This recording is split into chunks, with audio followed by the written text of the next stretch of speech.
e abra sua Bíblia comigo, por gentileza. Abra sua Bíblia comigo no livro de Salmo, capítulo 40. Salmo capítulo 40.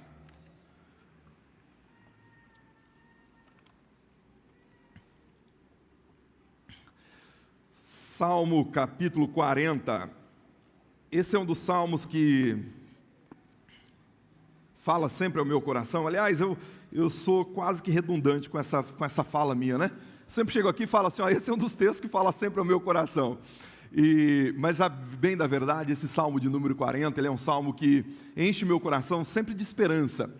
E é claro que o primeiro versículo é o mais conhecido dele, do conjunto do capítulo 40, porque ele é um versículo de impacto, um versículo que causa até algum efeito. Mas o salmo como um todo tem uma mensagem maravilhosa para o nosso coração.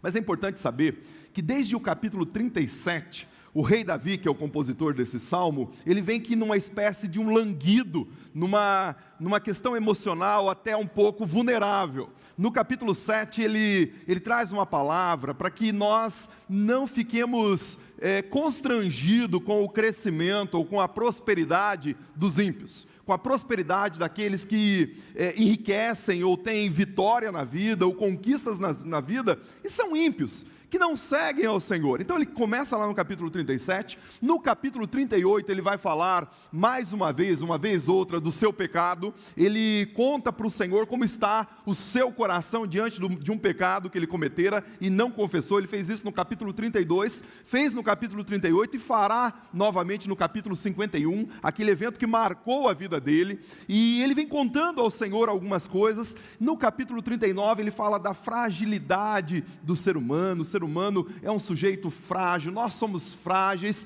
e quando ele entra no capítulo 40, ele apresenta alguns conteúdos para nós sobre o que ele estava passando, sobre a questão da sua vida. Nós não sabemos exatamente qual era o contexto aqui, exatamente do sofrimento que Davi estava enfrentando, mas provavelmente seja aquele momento, ou aqueles 12 anos que ele sofreu fugindo do rei Saul. Do momento que ele foi ungido por Samuel, e depois ele vence o gigante Golias, e agora passa a habitar no palácio real. Ele passa a ter uma relação com o rei Saul, mas o rei Saul fica invejado por ele, porque ele era um jovem que atraiu a atenção do povo de Israel. O povo de Israel olhava para ele como um grande general, e aí o rei Saul tenta matá-lo, e pelo menos durante 12 anos, ele foge, ele corre, a vida dele vira um verdadeiro inferno, porque o rei Saul queria acabar com a sua vida.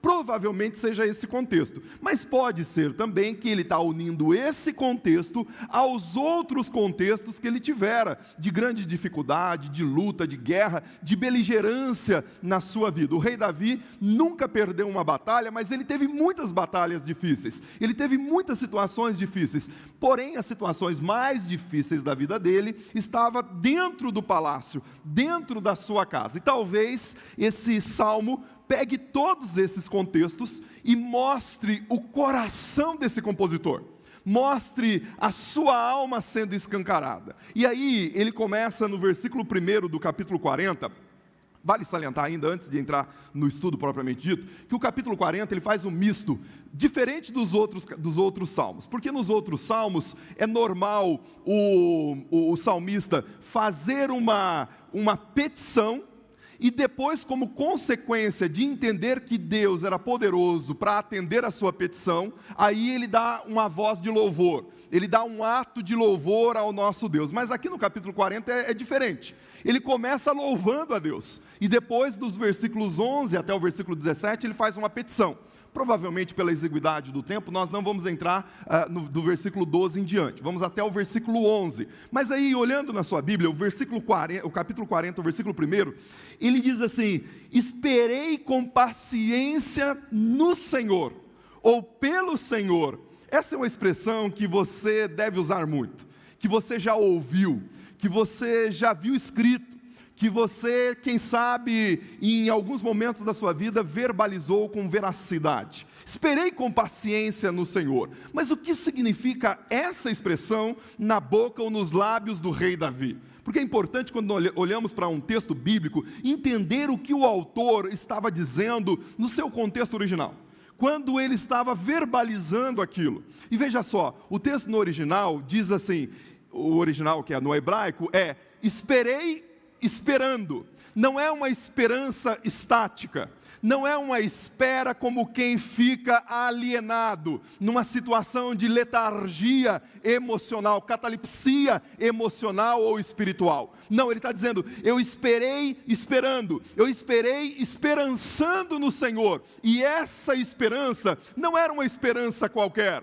não era uma esperança desprovida de conexão com o meu Deus. Sim, era uma esperança paciente, era uma esperança de um coração que entendeu que em Deus eu sempre tenho a minha resposta, ainda que do ponto de vista cronológico, que é esse espaço temporal que eu e você vivemos, porque o nosso Deus vive no Kairos, mas nós vivemos no cronológico. Então, ainda que nesse espaço cronológico haja demora para a resposta da minha petição, mas eu esperei, esperançoso, com paciência no meu Senhor.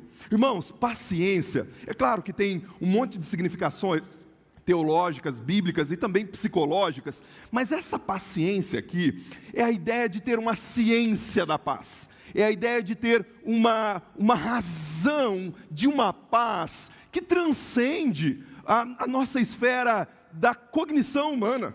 É o que o apóstolo Paulo vai dizer em Filipenses e também em Efésios. É uma paz que é gerada em nosso coração, porque eu tenho essa ciência, essa convicção. Por isso que o rei Davi vai dizer no Salmo capítulo 4, versículo 8, ele diz: em paz me deito, e logo pego no sono, porque o Senhor me repousa.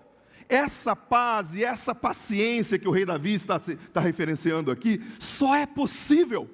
Essa paz aqui e essa paciência só é possível para um coração convicto, para um coração que efetivamente entendeu a ação de Deus em sua vida. Então ele já começa dizendo: esperei com paciência pelo Senhor. Eu esperei com aquela paciência que o apóstolo Paulo fala lá em Romanos, no capítulo 3, eu fiz referência aqui já algumas vezes desse texto, porque chama a minha atenção. Capítulo 5, do versículo 3 ao 5 de Romanos, o apóstolo Paulo fala dessa paciência. Ele diz assim: eu tive em momentos de tribulação, mas a tribulação causou em mim algo especial, porque a tribulação, ela produz paciência, e a paciência, experiência, e a experiência, o esperançar, ou a esperança, e essa esperança não corrompe o nosso coração, porque Deus derramou o seu Espírito sobre nós, sobre as nossas vidas. Então, irmãos, eu não sei, talvez, a realidade que você está enfrentando. Eu conversava com o irmão no início do culto, e ele dizia que esse ano foi muito difícil, está sendo muito difícil, e não é só para ele, é para todos. Mas você tem esperado com essa paciência no Senhor? Você tem esperado de verdade, com esse coração convicto, que Ele pode produzir em você o efeito de paz, o efeito de esperança, o efeito de uma experiência que vai fazer com que tudo isso que você está vivendo agora reverbere em bênção logo ali na frente? Você vive o aqui e agora, esperançando, expectando o ali e além segundo a vontade de Deus? Essa era a experiência do rei Davi. Eu esperei com paciência no Senhor. E olha o efeito desse esperançar. Olha o efeito desse esperar. Ele diz na continuidade do texto, depois da vírgula, ele diz: Ele, o Senhor, se inclinou para mim. Aqui a ideia do inclinar significa, deu a atenção para a minha petição. Ele ouviu o meu clamor não passou desapercebido ao meu Senhor. Ele ouviu e ao seu tempo respondeu ao meu clamor. Eu não sei qual é o clamor que você tem apresentado diante do Senhor. Eu não sei qual é a dificuldade que você tem apresentado diante do Senhor. Mas saiba, o Senhor cuida de você. E quando você rasga o seu coração, quando você apresenta o seu clamor ao Senhor verdadeiramente, com o coração aberto, com o coração contrito. Esse é o efeito. O Senhor ouve o seu clamor. O Senhor ouve o seu clamor na sua família. O Senhor ouve o seu clamor na sua profissão, no seu trabalho, no seu projeto, nos seus sonhos, com o seu filho, com aquela realidade que para você pode ser insolúvel. O Senhor ouve o seu clamor. Ele respeita a sua palavra e Ele prometeu que ouviria o clamor daquele que abre o coração, rasga o coração verdadeiramente. Então o primeiro convite para você hoje à noite é rasgar o seu coração em clamor ao Senhor. Se você está vivendo algo que te incomoda, que tira você do centro e da direção de Deus por algum motivo, clame ao Senhor, faça como o rei Davi, abra o seu coração. O que ele está registrando aqui é uma oração de petição, uma oração real, mas de alguém humilde, que se rasgou na presença do Senhor. Aí o versículo 2 é interessante, ele diz: tirou-me de um poço de destruição. Nós costumamos a colocar uma palavrinha aqui na frente, né? De um lamaçal, a gente costuma dizer de pecado. Não é, o texto originalmente não fala de um lamaçal de pecado. Você pode até usar, dizendo que o Senhor tirou você de um lamaçal de pecado. Mas a ideia aqui do rei Davi é que os seus inimigos, aqueles que o afrontavam, eles agiram sobre ele psicologicamente, emocionalmente, de maneira tão acachapante, que aconteceu com ele emocionalmente, mais ou menos o que aconteceu com Jeremias lá no capítulo 38. Jeremias foi lançado num poço que só tinha lama, e ele foi afundando, e ele não conseguia sair daquele poço, até que alguém o tirasse daquele poço. E aí o que o rei Davi está dizendo aqui é: o Senhor, houve uma ação externa, eu estava acachapado emocionalmente, eu estava emocionalmente num poço que eu não conseguiria sair de lá sozinho. E assim é nas nossas vidas, meus irmãos.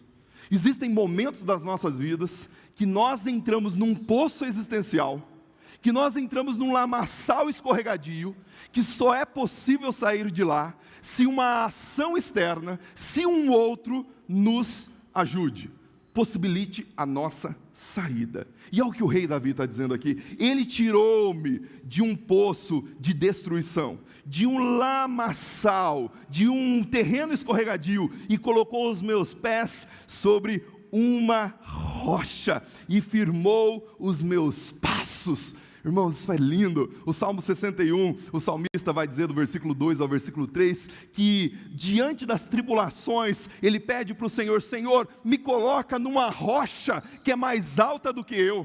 E essa rocha mais alta do que o salmista, mais alta do que eu e você, uma rocha altaneira, essa rocha é Cristo Jesus.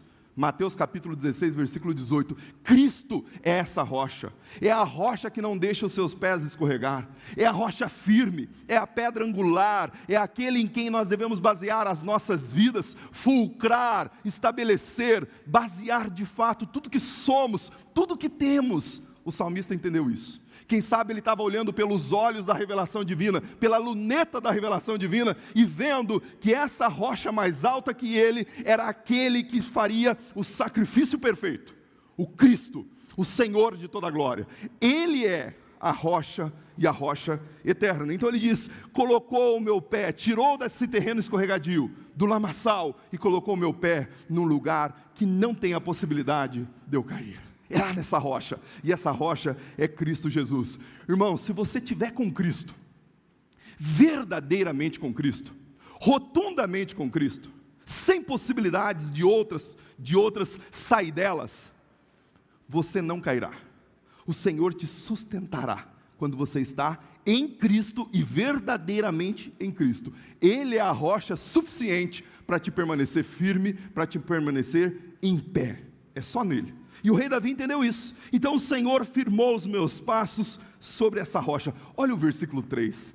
Quando tudo isso acontece, depois que ele esperou com paciência no Senhor, depois que ele teve essa ação de Deus na sua vida, olha o que acontece no versículo 3, que coisa linda. Pôs em minha boca um novo cântico, um hino de louvor ao nosso Deus. Para aí antes de dar continuidade do versículo, veja só. Pôs em minha boca, quem pôs? Ele está falando de Deus, aquele que colocou ele sobre uma rocha. Então preste atenção aqui em algo que é contundente para o nosso coração. Todo o louvor, toda a adoração verdadeira, todo cântico digno de louvor ao nosso Deus, tem apenas uma origem. A origem é o céu. Qualquer louvor que passou por um insight humano, qualquer louvor que passou pela expertise ou pela habilidade de um ministro de música, os músicos que são muito bem aparamentados, qualquer louvor que surgiu daqui é anátema. O louvor, ele tem uma origem, o louvor que agrada a Deus. Nós podemos ter louvor agradando homens, agradando mulheres, mas o louvor que agrada a Deus, a origem é o céu. Ele vem do céu, porque o salmista diz, pôs no meu coração. E veja só, o rei Davi era o maior cantor da sua época, e o maior compositor também da sua época, e ele diz, pôs no meu coração.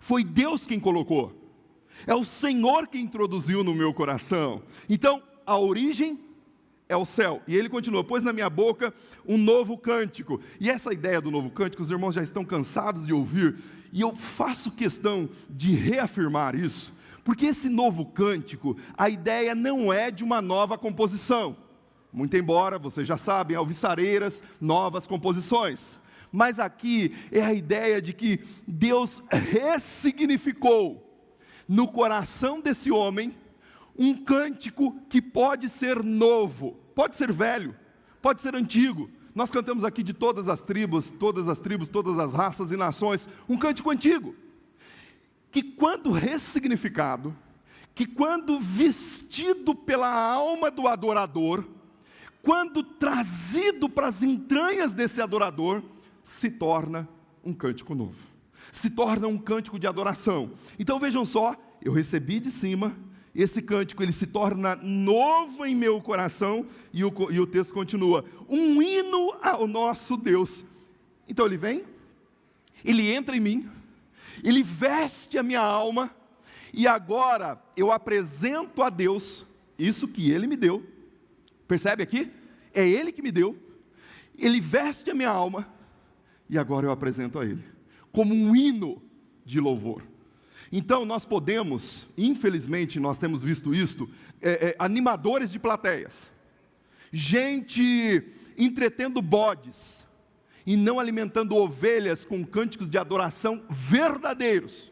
O cântico de adoração verdadeiro ao nosso Deus, segundo o que o salmista está dizendo, tem que vir dele, é dele, passa pela nossa alma, e nós apresentamos a ele novamente. Caso contrário, meus irmãos, é anátema. Caso contrário, pode ser esteticamente lindo. Caso contrário, pode dar até arrepio em você. Enquanto você canta, você se arrepia, tudo. Mas se não vier do alto, é um arrepio apenas efêmero, passageiro, e não vai causar efeito de glória, de graça, de bênção, e nem de transformação na sua vida, que é o que a adoração deve causar no coração de um verdadeiro adorador. Então veja só, esperei com paciência no Senhor, Ele ouviu a minha oração, Ele tirou-me do lamaçal, Ele me colocou com os pés na rocha, Ele firmou os meus passos e ainda mais, colocou em meu coração um novo cântico. Olha o nosso Deus, como Ele age na minha e na sua vida, quando nós estamos de fato centrados nele. Quando de fato nós reconhecemos a nossa pequenez, a nossa finitude, a nossa efemeridade, e ao mesmo tempo reconhecemos o poder central dele em nossas vidas. Ele faz tudo isso. E o verso 4, bem-aventurado o homem que coloca a sua confiança no Senhor, e não se volta aos arrogantes, e nem aos que seguem a mentira.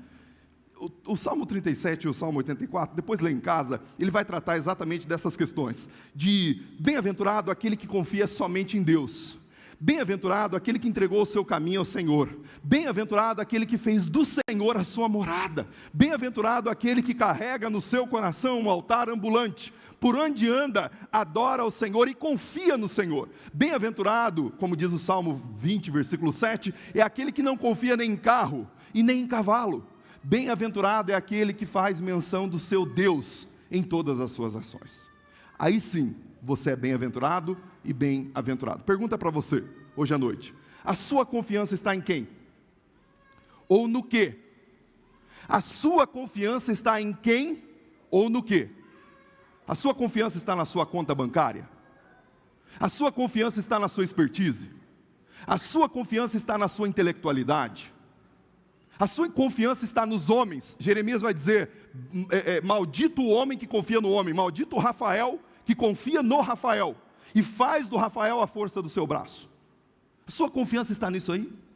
Você se apaixona facilmente pelos arrogantes? Os arrogantes são aqueles aqui no texto bíblico que verbalizam coisas que nada tem a ver com a palavra de Deus, mas se arrogam daquilo, e aí as pessoas, por conta das suas palavras melosas, as suas palavras doces, as pessoas vão se ajuntando a esses indivíduos. E aí o sábio, aliás, o rei Davi diz, olha, bem-aventurado é você quando você não se mistura com isso. Bem-aventurado você quando você não segue a mentira. A mentira aqui eram os deuses falsos, eram aqueles que seguem a idolatria. Bem-aventurado você quando você coloca plenamente a sua confiança no Senhor. Irmãos, isso aqui passa a ser uma verdade para nós, quando nós estamos diante de situações que todas as nossas forças se esvaíram. Marcelo, Cláudia e alguns que passaram por experiências como essa, têm contado para nós, lá no leito do hospital, na UTI, quando você não tem nada o que fazer, a confiança é plenamente no Senhor, somente no Senhor. Mas será que a gente precisa esperar uma experiência de leito para que a confiança seja 100% no Senhor? Não que esses dois irmãos esperaram isso acontecer. Mas será que nós precisamos passar por um momento tão traumático como esse para que a nossa confiança seja 100% nele? Não, o texto bíblico vai dizer que nós podemos sim esperar no Senhor todos os momentos da nossa vida e Ele vai cuidar de nós. Verso 5, Senhor, meu Deus, muitas são as maravilhas que tem operado e os teus propósitos para conosco, não há ninguém que se possa comparar a Ti.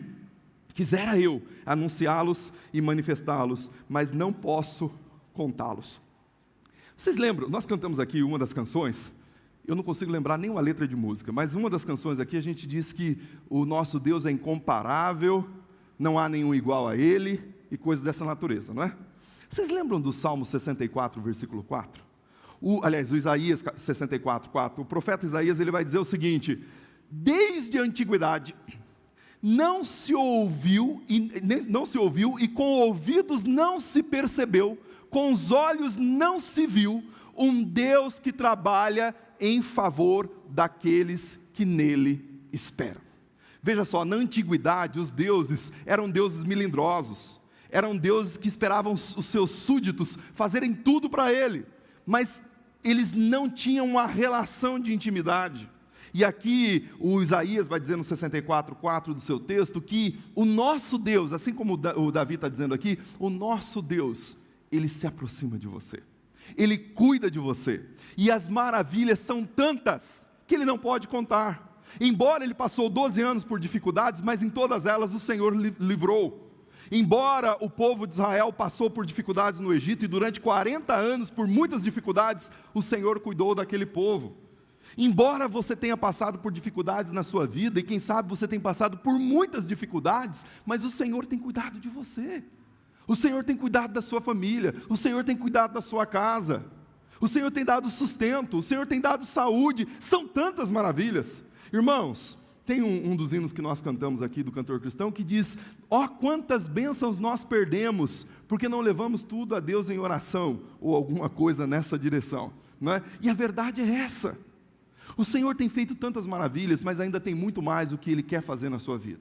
Efésios capítulo 1, versículo 3, diz que o Senhor já te abençoou, pretérito, já abençoou você, sua família, sua casa, com todas as sortes de bênçãos nas regiões celestiais. As bênçãos já estão postas, você já é um abençoado. Agora eu e você precisamos de fato nutrir essa vida de intimidade e acessar essas bênçãos de Deus para o nosso coração, para a nossa experiência. Versículo 6, Tu não quiseste sacrifícios, nem oferta, abristes os meus ouvidos, não exigiste holocausto, nem oferta de expiação pelo pecado. Esse texto aqui, esse versículo 6, ele é bem interessante, porque ele fala das 4 ofertas, ou dos 4 tipos de sacrifício que havia no Antigo Testamento.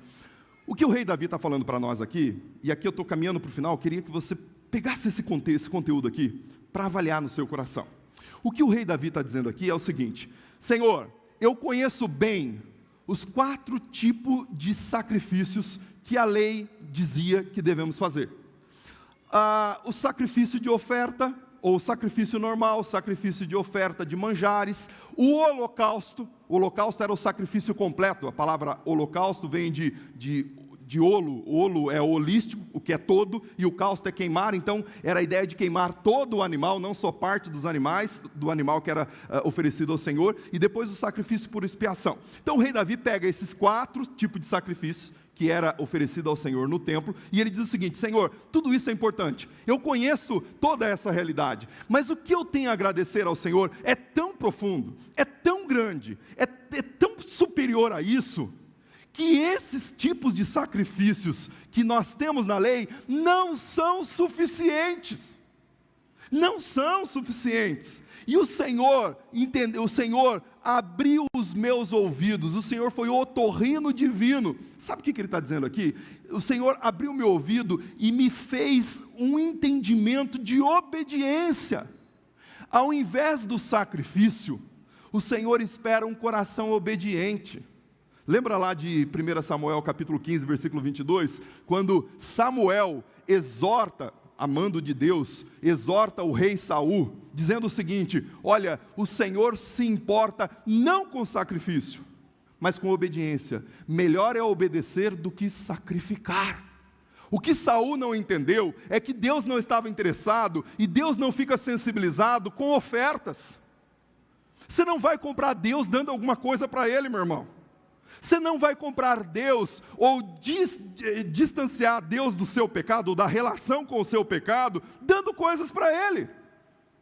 Você não consegue agradar Deus dando coisas para Ele. E aqui eu vou explicar o que eu estou querendo dizer. Claro que nós temos que ofertar ao Senhor, mas a ideia aqui é que antes, o que precede um coração ofertante é um coração quebrantado.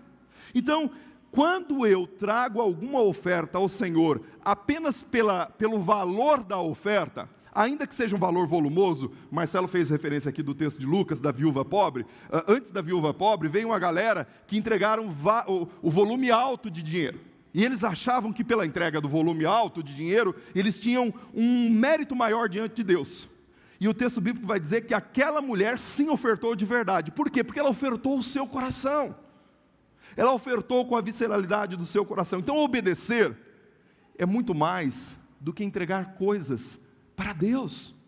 Obedecer, meu irmão e minha irmã, ter os ouvidos abertos para a obediência a Deus, é o que Ele espera de nós. Foi exatamente essa diferença entre Abel e Caim. Se você olhar para a oferta de Abel, que era a oferta da obediência, você ia perceber que era uma oferta sanguinolenta, uma oferta cululenta. Em contrapartida, a oferta de Caim era uma oferta esteticamente linda, bela, com todos os frutos. Coisa linda, meu irmão, coisa linda. Sabe qual era o problema? O problema não estava na questão estética do que eles estavam apresentando. A questão toda estava no que precedia, o seu coração. Diante de Deus, como você tem se apresentado? Apenas com ofertas estéticas? Ou com o seu coração quebrantado verdadeiramente? No mesmo Salmo, no capítulo 51, versículo 17, o salmista Davi vai dizer que Deus não espera sacrifícios, porque se assim fosse, Ele era rei, Ele daria centenas e centenas de milhares de touros, de bois, e de carneiros, e de ovelhas, para sacrificar ao Senhor. Mas o que o Deus espera é um coração contrito e quebrantado. Esse Deus jamais vai desprezar. Então assim, junto com a sua oferta, entregue o seu coração. Essa é a tônica, essa é a ideia. Entregue o seu coração ao Senhor, porque senão a sua oferta vai ser oferta de tolo. Oferta de tolo. A oferta de tolo é a oferta de um idiotado. Pastor, mas que pesado. É bem isso. A oferta do tolo. Depois lê em casa, Eclesiastes capítulo 5. Leia o capítulo todo, mas o primeiro versículo diz assim: tu, quando entrares na casa do teu Deus, guarda os teus pés, para que você não seja como o tolo, que entrega apenas a oferta e não obedece. Guarda o teu coração, abre os teus ouvidos e obedeça, porque obedecer é muito melhor do que entregar a oferta, porque aquele que entrega a oferta tola, nem sabe, mas está fazendo mal para ele mesmo. Então, o seu coração deve preceder qualquer tipo de oferta que você venha entregar ao seu Deus. Verso 7, finalmente, caminhando ali para os derradeiros, ele diz assim: então eu disse, aqui estou. Essa aqui foi a pregação do pastor Michael hoje de manhã. Isaías capítulo 6, verso 8, é uma releitura da fala de Davi. Depois de tudo isso que aconteceu na vida de Davi, Davi disse o seguinte: eis-me aqui, Senhor, aqui estou, eu não tenho para onde fugir, pelo contrário, eu nem quero fugir, eis-me aqui, eu quero anunciar os benfazejos do Senhor, eu quero anunciar as bondades, a bênção do Senhor, por onde quer que eu passar. E aí o verso continua: então eu disse, estou aqui, no rolo do livro está escrito ao meu respeito. Secundariamente, nós podemos usar esse texto aqui para um texto messiânico, que é o que vai estar lá em Hebreus capítulo 10, do versículo 1 ao 17, depois você lê em casa. Mas primariamente, ele está falando de Deuteronômio capítulo 17, do versículo 14 em diante, quando Deus fala que quando o povo entrasse na terra prometida e fosse estabelecido um rei, esse rei precisaria ter alguns critérios. Dentre eles, não deveria ser afeito ao dinheiro, não deveria ser alguém que humilhasse o seu irmão, não deveria ser alguém que adorasse a Deus de verdade. O rei precisaria ser o modelo do povo. Então o rei Davi está dizendo: está escrito sobre mim no seu livro, lá em Deuteronômio capítulo 17, do versículo 14 em diante. Aí eu gosto de fazer a sua vontade. Senhor, a sua vontade entrou no meu coração. Aliás, não é mais a sua vontade, porque é minha. Olha, essa relação com Deus é tão linda que quando eu começo a ter essa intimidade, a vontade de Deus passa a ser minha. Não são coisas distintas, separadas, cindidas, não, são coisas unidas. A vontade de Deus e a minha são as mesmas coisas. Essa é a vontade de Deus para o meu coração. Como tem sido a sua vontade? É o seu ego absoluto que impera? É os seus desejos mais secretos que imperam na sua vida? Do rei Davi era a vontade de Deus. E o Senhor continua esperando que a vontade dele permaneça em seu coração. Tenho proclamado as boas novas de justiça na grande assembleia. Não fechei os meus lábios, não ocultei a sua justiça dentro do coração. Proclamarei a tua fidelidade e a tua salvação. Não esconderei da grande assembleia o teu amor e a tua verdade. 2 Coríntios capítulo 4, o apóstolo Paulo vai dizer assim: eu criei. Eu vi a sua obra em minha vida e criei, por isso falei. Nós falamos daquilo que nós cremos. Se você não fala, é possível que você não creu de verdade. Se você não ama, é possível que o verdadeiro amor de Deus ainda não afetou a sua alma. O rei Davi diz, aliás, o apóstolo Paulo diz: eu criei, por isso eu preguei. E nós como igreja cremos, por isso nós pregamos. E então ele diz: olha, não cessou da minha boca. Veja só que interessante. Salmo capítulo 119, versículo 11, o salmista vai dizer que ele escondeu. A ideia aqui do esconder não é um fechamento hermético, um esconderijo, mas ele escondeu a palavra do Senhor no seu coração para ele não pecar contra Deus. Porque quando a palavra de Deus está no nosso coração, a tendência de pecarmos contra Ele é muito menor. Então o salmista diz: eu escondi. Mas aqui, no Salmo 40, ele diz ao contrário. Ele diz: não ocultei a tua justiça. Eu não escondi de ninguém. Por onde eu passei havia um testemunho. Por onde eu passei havia um louvor no meu lábio. Por onde eu passei havia a propalação da sua palavra. A pregação, o apregoar da sua palavra. Irmãos, essa experiência tem sido a sua? A experiência de esperar com paciência no Senhor, receber os benefícios dEle e depois contar para todo mundo tem sido a sua? É tão triste quando nós encontramos pessoas que tiveram uma experiência tão boa, tão grande, tão linda, e não fazem dessa experiência com Deus bênção para outras pessoas.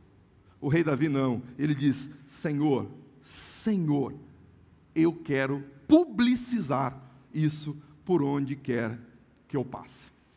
Quero fechar a minha reflexão, a nossa reflexão hoje à noite, dizendo o seguinte: toda experiência verdadeira com Deus, toda experiência verdadeira com Deus, deve reverberar em bênção, ou reverberará em bênção para a minha vida, para a sua vida particular, mas elas têm a característica de reverberar, de ressoar e de afetar as demais pessoas ao nosso redor. Toda experiência da adoração ao nosso Deus tem a característica de abençoar as pessoas ao nosso redor. Se você está tendo uma experiência de adoração, de culto, de louvor a Deus, que fica só no intra, é uma bênção para você, mas provavelmente tem alguma coisa faltando aí nessa experiência. Provavelmente tem algo faltando. E você precisa avaliar o seu coração hoje à noite. O Senhor colocou no seu lábio um novo cântico. Esse novo cântico não é apenas para você ter uma nova letra, mas é para você adorá-lo em espírito e em verdade. Você tem feito isso?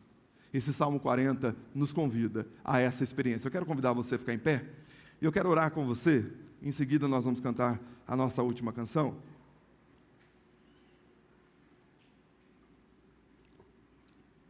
Mas eu quero orar com você à luz desse Salmo, desses conteúdos que nós vimos aqui, dessas palavras do rei Davi.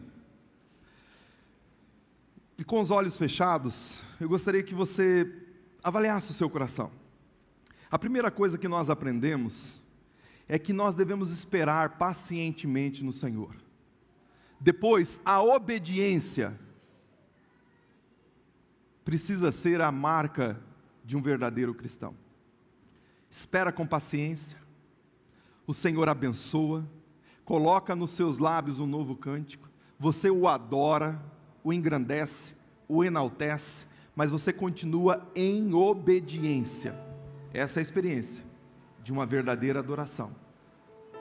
Uma experiência com esse Deus que cuida de você. Cuida de você. Cuida do seu coração, cuida da sua família e abençoa a sua história.